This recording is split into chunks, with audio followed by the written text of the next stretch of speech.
14's bigger. Is it better?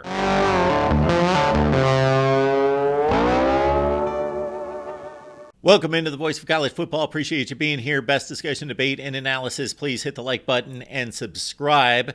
We have yet to get to the actual 12-team playoff on the field, and they're already talking about a possible expansion to 14 teams. Why? Well, they would make more money, number one. So it's always about money. More games, more money. Number two, let's understand that at the back end, our focus is on, okay, well, who's going to be number 13 and number 14? It's not necessarily about 13 and 14. Sure, two other 9-3 teams are going to make it into the field and have a puncher's chance of advancing. However, it's more about the top end of the field. So we would go from 4 buys that would include the 4 conference champions from the SEC, the Big Ten, the ACC, and the Big 12 to only 2 buys. Guess who would most likely get those buys? All right, we were tipped off by Big Ten Commissioner Tony Petitti's interview with ESPN last week because he made a bit of a contradictory statement in regards to goals when he said, we want to have more meaningful, important games in November in the Big Ten. Well, what does that involve? More meaningful means the better teams are going to be playing in the Big Ten in November. Well, what's that going to do? It's going to suppress their records. They're going to add more losses to the best teams in the Big Ten.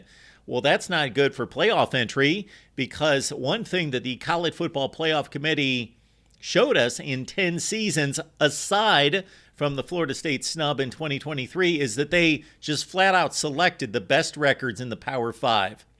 We can say all we want about preferential treatment giving to the SEC in particular conferences, but the CFP committee always went strictly by records. They never jumped anyone and superseded them in the seedings or the rankings and included them in the playoffs that had an inferior record to anybody else. So if you're playing better games, more meaningful games, better opponents, you're going to suppress your records and give your schools less of a chance to get into the playoff. However, just a few days later, after making that comment, it was reported that the Big Ten and the SEC are pushing for 4 automatic spots. So Tony Petitti could accomplish both. Play the big games that draw the big ratings against the best teams in November to draw attention to the Big Ten Conference, but still ensure that the top 4 teams at least are going to make the college football playoff. So let's look at 14-team playoff configurations over the college football playoff era, 2014 through 23, and how this would have changed the landscape of college football, who would have made it, and in what seeding order. Here are the final college football playoff rankings in 2014. Bama, Oregon, Florida State, Ohio State made the playoff. Then it was Baylor and TCU tying for the Big 12 championship at 11-1. Mississippi State, the 7 seed, Michigan State also 10-2 at number 8. Ole Miss, Arizona, Kansas State, Georgia Tech, and Georgia, along with UCLA, were the top 14 teams in terms of the college football playoff rankings. But let's take those 14 and include the 5+7 rules that would have produced this seeding. Bama and Oregon would have received the byes as the top 2 seeds. Florida State at number 3, Ohio State at number 4 as the 4 conference champions. Baylor would have been the 5 seed. We're breaking the tie between Baylor and TCU since the Bears won the game head-to-head, and the Big 12 championship game did not exist at that point. Mississippi State at 7, Michigan State at 8, Ole Miss at 9. Number 10 seed is Arizona, Kansas State at 11, Georgia Tech at 12, Georgia 13, and of course there's got to be a group of 5 included. That would have been Boise State as the highest-ranked group of 5 team at number 20. They would have been the 14 seed. So here's the deal. We would have had 3 9-3 teams make the playoff. Ole Miss, Kansas State, and Georgia all finished at 9-3. Missouri and Wisconsin would have been outside the top 14 at 10-3, having lost conference championship games. So that's one issue right there. So consider that over the course of the college football playoff era, there have been a ton of 10-2 teams, and we will see it here, that were safely in a 12 or 14 team field. Once they lost their conference championship game, they dropped beyond the 14 mark and would have missed the playoffs. How is the College Football Playoff Committee going to approach these kind of situations? Is this going to be a penalty to make a conference championship game, lose, and get knocked out of the playoff? We will see it time and time again during the playoff era where that would have been the case. In 2015, undefeated Clemson number 1, Bama 2, Michigan State 3, and Oklahoma 4, all conference champions, made the playoff. Iowa at number 5, Stanford 6, Ohio State 7, Notre Dame at 8, Florida State, North Carolina, TCU, Ole Miss, Northwestern, and Michigan. So those are the top 14 teams, but there's no group of 5 there. So those are the top 14 in the rankings. How do the rankings convert to the model of the playoff system? Michigan State, the Big Ten champion, at 3, Oklahoma at 4 as a conference champion as well. Stanford was number 6, but they elevate to number 5 as a conference champion. Iowa and Ohio State did not make the playoff, of course, in 2015. They are the 6 and 7 seeds. Notre Dame at 8, Florida State 9, North Carolina 10, TCU at 11, Ole Miss 12, Northwestern 13. And again, a group of 5 is outside the top 14, but has to be elevated to make the playoff. That would have been Houston, who was a group of 5 then, of course, out of the American Conference, number 18 in the country. They are the 14 seed. So we, again, have 9 and 3 teams making the playoffs, and we have 10 and 2 teams like Northwestern, Florida State, Notre Dame making the playoff. Well, we've got a 10 and 2 team outside the playoff field, Oklahoma State. We also have a 10 and 3 Florida team that lost the SEC championship game, that was inside the playoff field before losing the SEC championship game. Michigan's out, Oregon's out, Baylor, LSU, Utah, all are 3-loss teams, so they're out while Ole Miss makes it at 9 and 3. How about that? 2016 college football rankings. Bama, Clemson, Ohio State, Washington make it. Of course, the Buckeyes did not win the Big Ten. Penn State at number 5 left out. Michigan, Oklahoma, Wisconsin, USC, Colorado, all 3-loss teams. Florida State, Oklahoma State, Louisville, and Auburn at number 14. But are they all going to make the playoff? So in 2016, Bama and Clemson get the top 2 seeds at 13-0 and 12-1 for Clemson. Not much controversy there, although Washington also went 12-1 with a conference championship. So again, we're going to supplant some of these at-large teams that the College Football Playoff Committee ranked higher than conference champions. Washington's your 3 seed. Penn State's the 4 seed now. Oklahoma's a conference champion. They were number 7, but they elevate to number 5 in terms of seedings.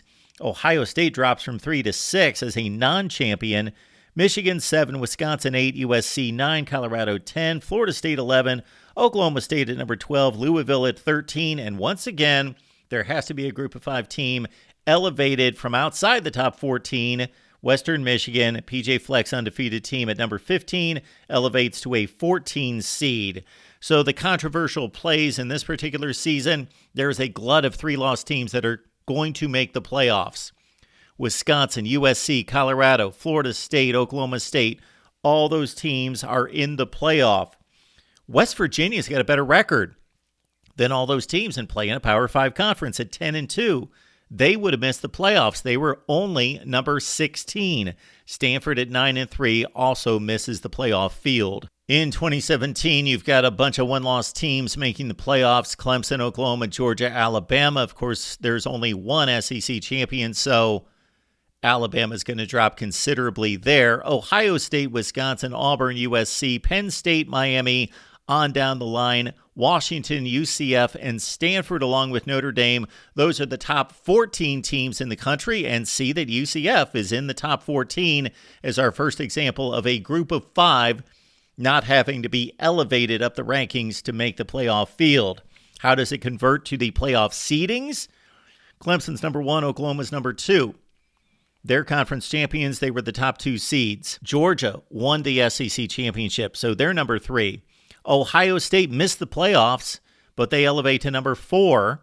USC was at number 8, but they won the Pac-12 championship, so they make the field at number 5.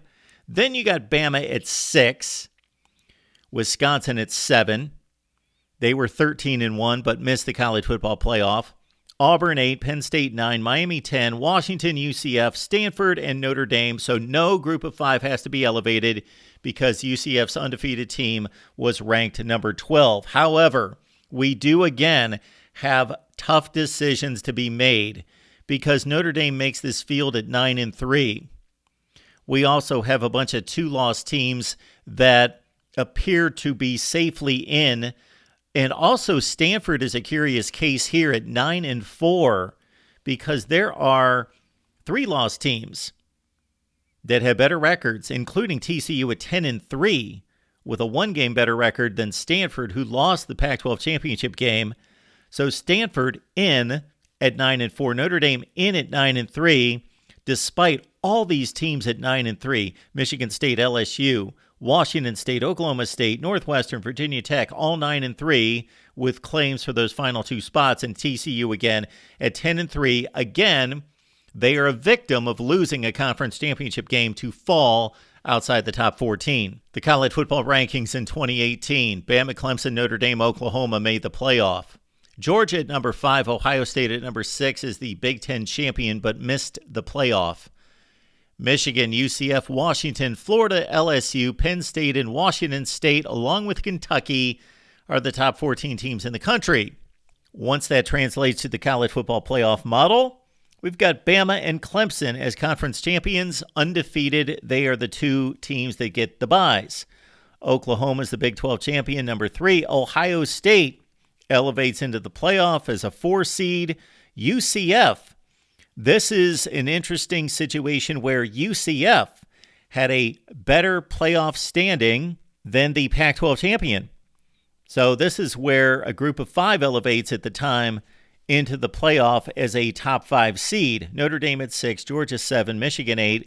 There's the Pac-12 champion. Washington at number 9, Florida 10, LSU, Penn State, Washington State, and Kentucky. So for a second straight year, a group of 5 team makes the field and doesn't have to be elevated to the top 14.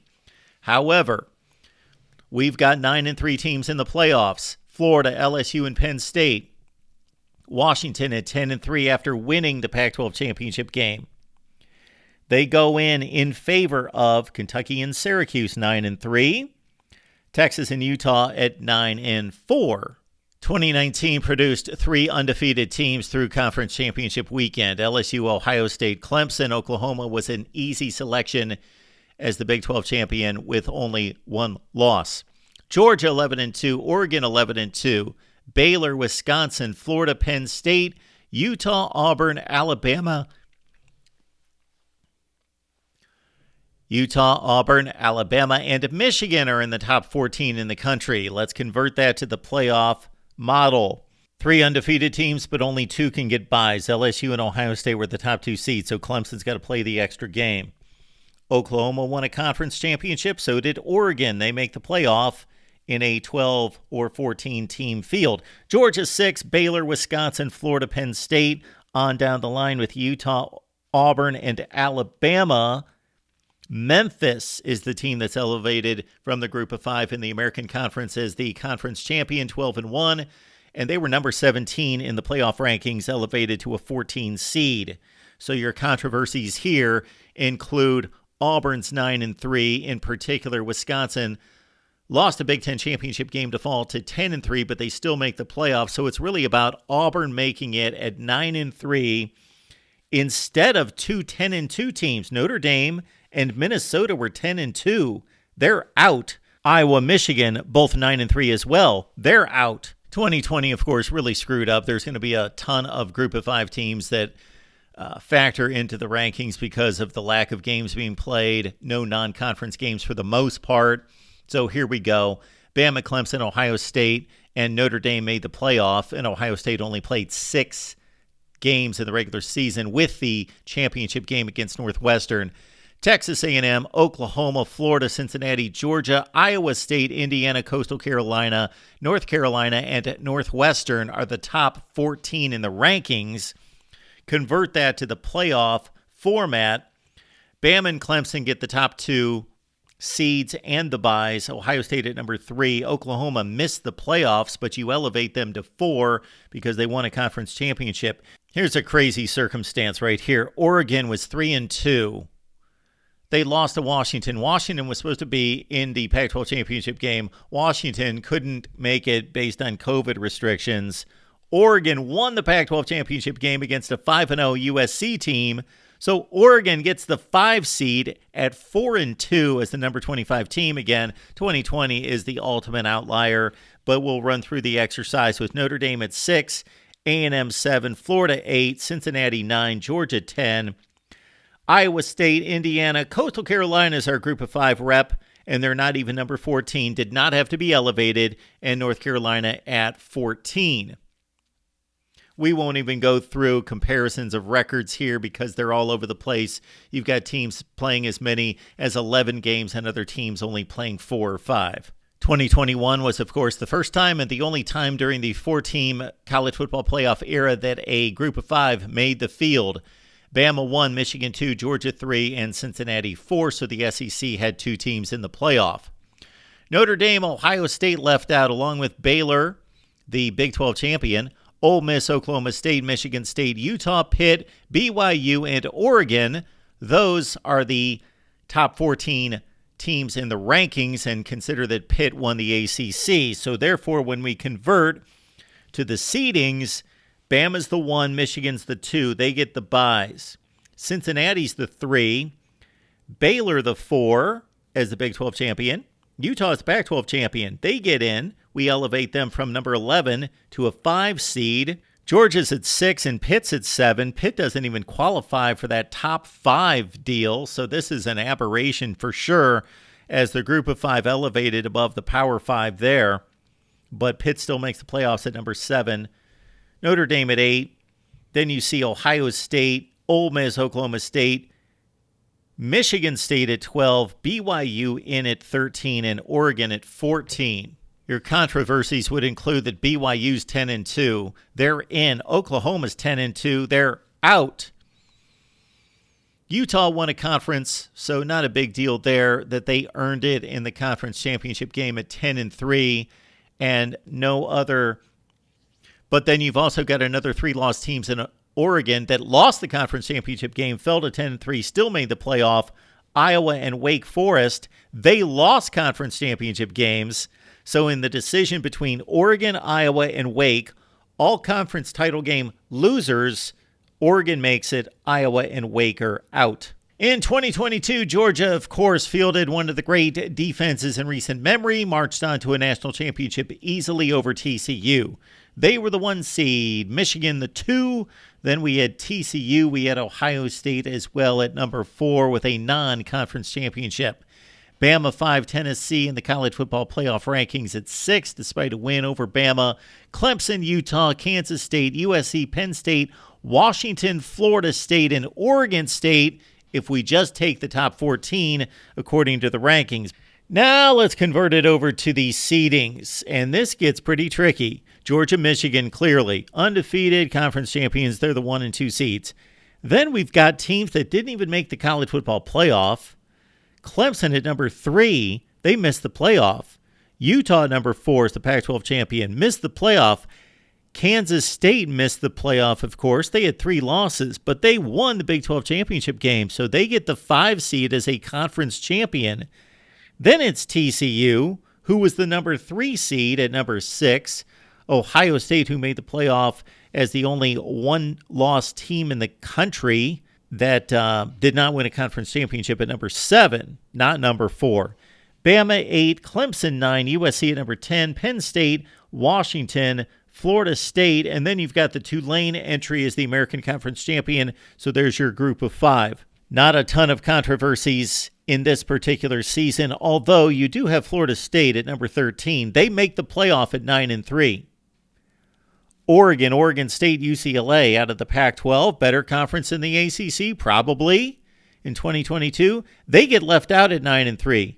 And, of course, LSU lost a 4th game to go to 9-4 because they played the best team in college football, Georgia, in the SEC championship game. So LSU would also have a gripe at 9-3 in the regular season, along with all these other teams. So you got a 5-way tie at 9-3, and only Florida State gets in. The final 2023 college football playoff rankings looked like this. Michigan, Washington undefeated. Texas and Alabama got in. Of course, Florida State was also undefeated, but got snubbed at number 5.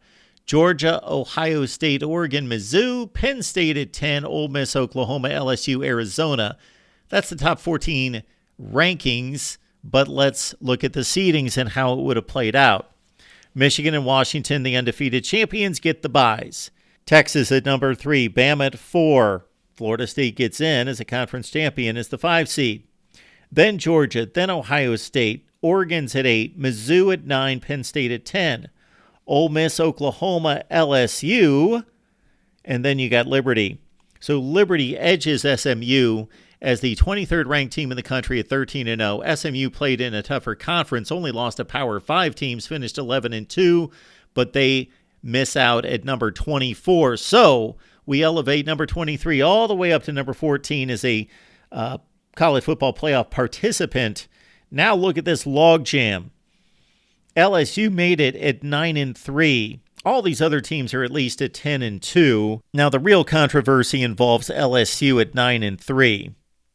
Louisville and Iowa were both 10-2 football teams, but they lost their conference championship games to go to 10-3, which knocked them potentially out of the playoff. You also have other 9-3 teams in Arizona, Notre Dame, and NC State. So 3 9-3s are left out, 2 10-3s are left out. Those 5 out, LSU sneaks in again at number 13, 9-3. Again, the takeaways are that the Big Ten and the SEC are making power plays for 2 reasons. They want their conference champions to have byes and not the Big 12 and the ACC champions. I think that's pretty obvious. Also, the other power play is to get 4 locks into the college football playoff. And I don't think that means 4 and no more. I think that means at least 4, could be 5 in particular seasons. And also the takeaway for me as we go through the last 10 years is that there are going to be tough decisions for this college football playoff committee.